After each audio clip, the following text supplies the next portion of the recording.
Keberadaan sekolah inklusi menjadi angin segar terhadap keberlanjutan pendidikan bagi penyandang disabilitas. Tentu saja hal tersebut menjadi pekerjaan rumah bagi setiap pemerintah daerah untuk menyediakan pendidikan dan layanan yang setara bagi penyandang disabilitas.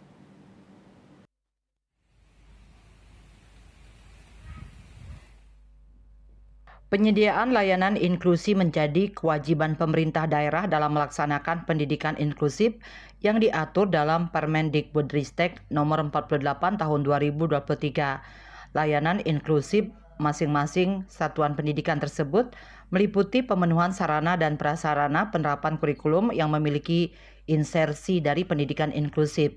Untuk itu, Pemka Buleleng melalui Diktikpora akan membentuk penyediaan akomodasi yang layak dan unit layanan disabilitas ULD demi mewujudkan pendidikan yang berkualitas, evaluasi fasilitas dan proses pembelajarannya.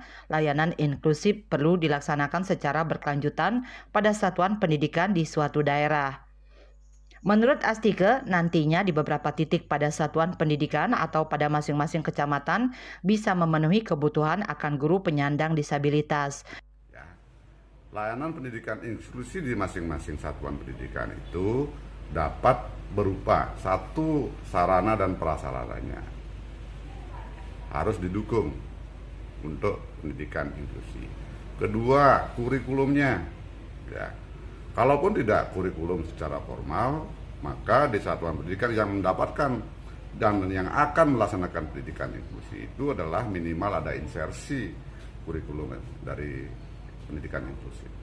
Dengan adanya Permendikbudristek, layanan disabilitas untuk usia sekolah bisa terpenuhi tidak hanya secara fisik namun dari kurikulum serta proses pembelajarannya. Yasri Yuli, Bali TV.